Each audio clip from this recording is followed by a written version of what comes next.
Hey yo, my village experience. Thanks for having me. How you doing, man, Mesa? I'm good. Same shit, different day. On the grind, trying to make that money. You feel me? So that's what it is, man. And my name is Moustapha Diop, aka Mom's Prestige. A young man who come from Senegal, Africa, West Africa, Dakar.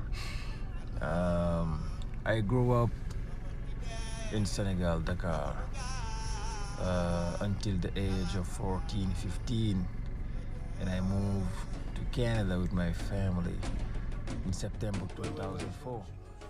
This is My Village Experience. I'm your host, Mesa Sar. Welcome. My village. Mon village. My village. Mi pueblo.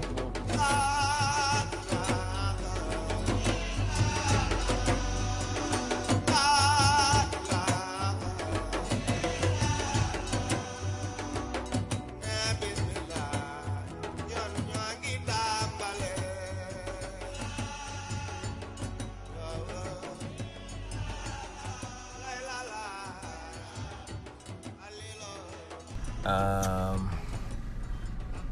when I was young, I have a pretty good childhood. You know, surrounded with my family, good friends. I was a terrible kid though. You know, because my parents, they straight up is those parents who doesn't want their kids, to just to be around the neighborhood with a bunch of kids. All they wanted is me to go to school, come back to home, do my homework, and stay that good kid. But sometimes you want your kid to be something, and he doesn't. I was one of those kids. So I had a pretty good childhood, man, when I was in Africa, and I moved to Canada, like I said, in 2004 with my family, my mom, my sister, my brother, because my dad was working for the Senegalese embassy in Ottawa. So we moved as a diplomat. And when I moved to Canada, that was pretty rough because I wasn't used to that lifestyle. It was too quiet, too cold. It wasn't my vibe. But with time, I got used to it. But before I got used to it, I wanted to go back home. I wanted to go back to Senegal because, like I say, the lifestyle wasn't for me at that time. And before I start school, I didn't have nothing to do. Sometimes go out with my family, shopping, stuff like that. So my dad was pretty much doing his best to make us feel comfortable, to make us feel home. But after I started school, I started making friends, and that's everything started. So I was going out, I was sparring this and that. I was going out, and like I said, my parents don't want the kid to, to be involved in any type of shit because they have that mentality that home it's not safe to chill with anybody. You never know. So I was just doing some bunch of shit, and at that time my parents wasn't proud of me because I was, like I said, I was just doing a bunch of shit, man, as a young kid.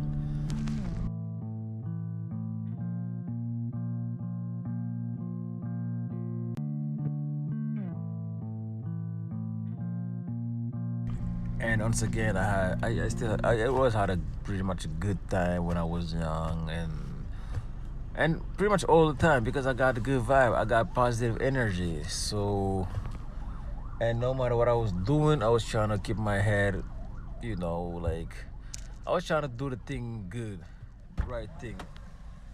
Yes, I started school. I graduated high school in 2007, 2008.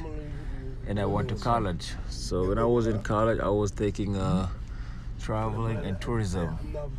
Just because I did at that time, at that moment, I didn't know what to do. I didn't know what I wanted to be, and I didn't know what I wanted to study. But I wanted to be a diplomat like my dad. So yeah.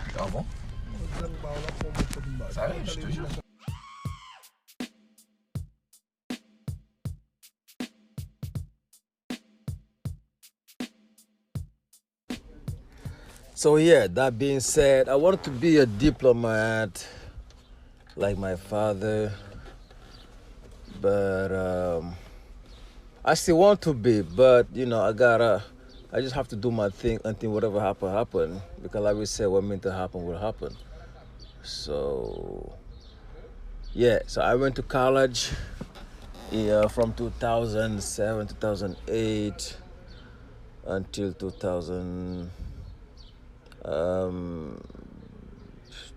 12, 13, maybe 14. I took a bunch of programs, like tourism and travel, uh, art and science, and management. But in the between, in 2007, um, I went through the darkest. I mean, I went through some deep, deep, deep thing. So I lost my dad in February 17, 2008. And I would say that was the toughest moment of my life with my family, because my dad meant everything for us. He sacrificed so much. He's done so much, and he's got so much love for his family. And none of us was prepared him to pass away. None of us. And that hurt. That hurt a lot, man, for a long time, because he's my he was our everything. My dad was like a superman for us. He always took care of his family. He always feed us. He always did everything he could for us. He brought us from Senegal to Canada just for us to have a better school, better everything. Yeah, because he went to Canada when he was younger, maybe in the 19s. And he promised himself that he will be back with his family just for us to study and to have a better future. And he's done it. He kept his promise. So my dad, man, like,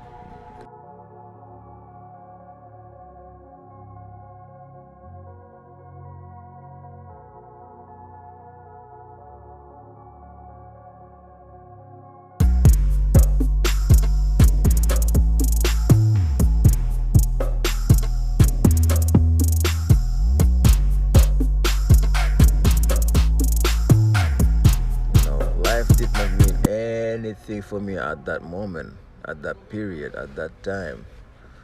So I was just living, but deep inside I was hurt. I would say I was dead inside, because that was something none of us was prepared for. So that just, it's like you get hit out of nowhere. Out of the sudden, I mean, I got knocked out. I got knocked down. My sister, my brother, my whole family. Actually, my family was shocked when when that happened. So we brought him back to Senegal to bury him in Touba. I had to go back for the funeral, my brother and my mom, and the pain was there, man. It was sad, it was painful, it was just hurt. So after for 3 days, so we went back to Ottawa, trying to live the life without him. But it was just it was something crazy, man. Like, and I think in February. So at the end of the year, like I say, I failed school. My mom and my three sisters had to go back to Senegal, because my mom, you know, doesn't want to live in Canada anymore. She wanted to go back to Senegal with my sisters, and that's what they did. And I stayed there with my brother to finish school, and just just to keep living. and and yeah, after my mom and my sisters went back to Senegal, me and my brother we moved out of the house we were because it was a big house. Like for two person wasn't possible anymore. So we moved in an apartment. For the first time in my life, I live without my family. So it was a new experience, knew everything. I missed my family a lot. I missed my dad, and just know that I would never see my dad again. Every time I think about it, I was hurt. You know, like all the pictures, all the everything come back to my mind, and it was a rough time, and just not for me, but for the whole family. But when God says something, it will happen. So in time, I accepted. It took me like more than 5 years to realize that my dad is gone forever, but he will never be forgotten. So rest in peace, Dad. I will always love you. I will always pray for you.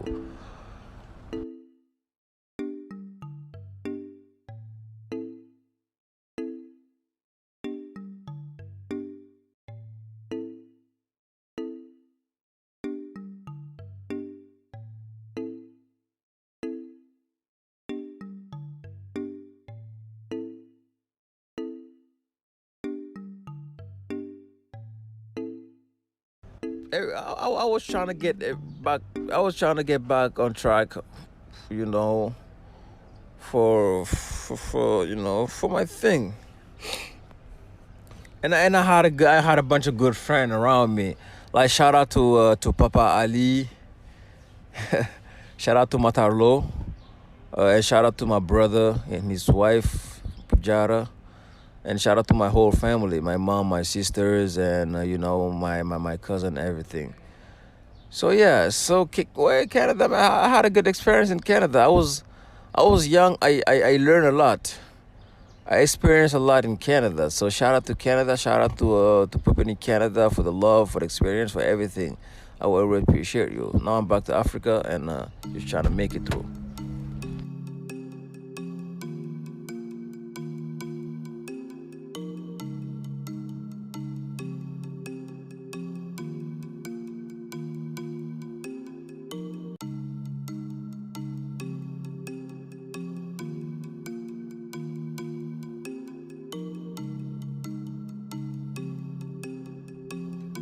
So that was a part of my journey in Canada. Now I'm back to Africa and I work. When I first get back, it was a little rough, just like the time I left Senegal to Canada.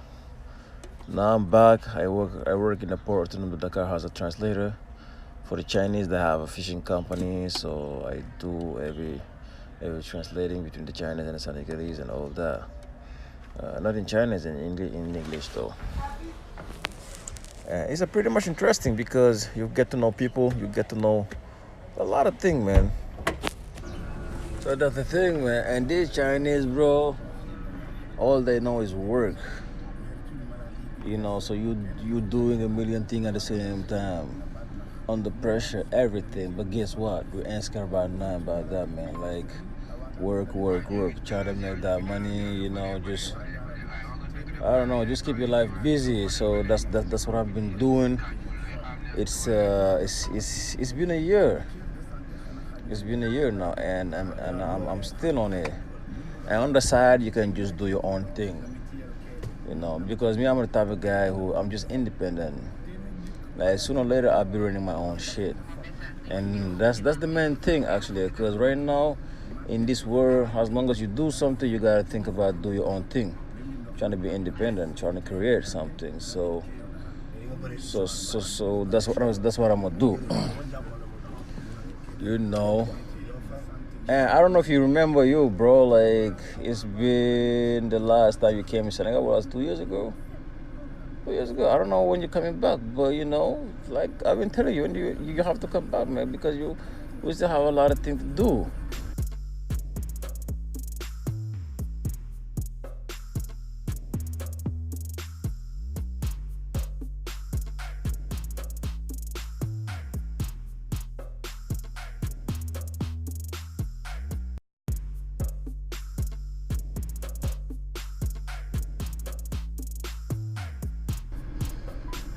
racism, man. Like, some bunch of shit.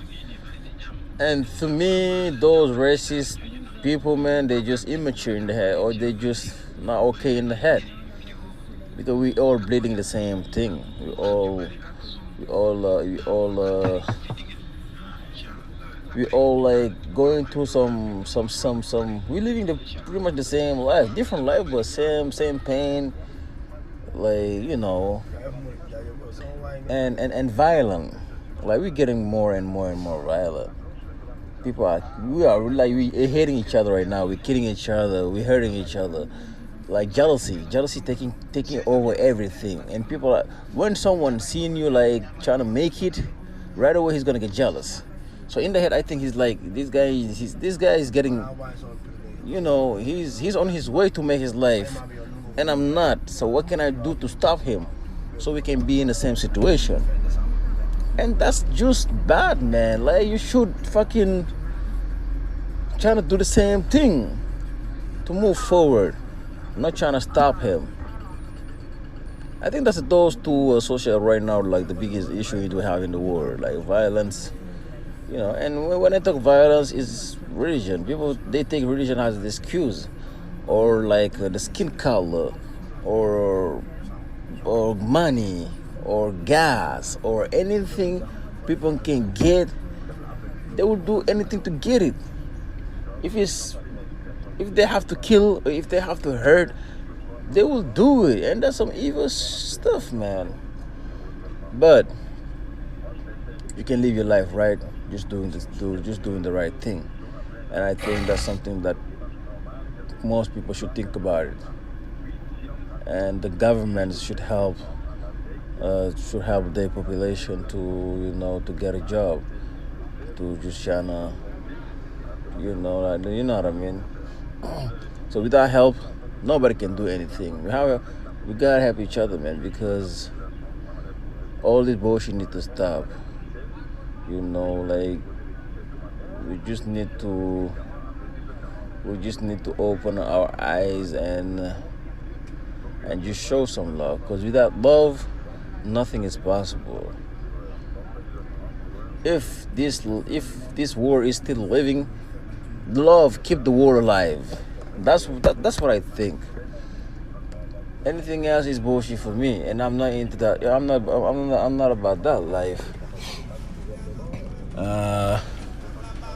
So that's what it is, man. And I just want to take a minute to just say hi to, like I said, to my family, to my friends, to all the people I know. Even my haters, if I have haters, I don't know, because I'm a true person. I always stay true to myself, to people around me. And just to say shout out to you, Mesa.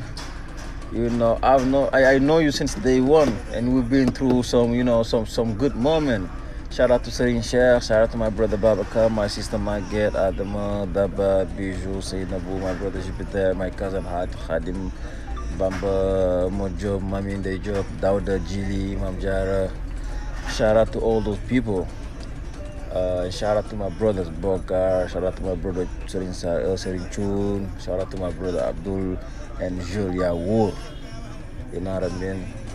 And shout out to my sister-in-law Jara. I love you guys, and thanks to my brother for everything he's done for me. Like really, thank you, brother Babaka. Thank you, man. I got your back no matter what. And I just want to thank you, my village experience. To take this moment to share my story with you guys, and hope you guys have a good time with me. I'm Mom's Prestige Moustapha Diop. Out here living, out here working, trying to live the life. Peace. Thank you. It was everything that we had for today in my village. And never forget, you're as unique as the universe. Peace be with you.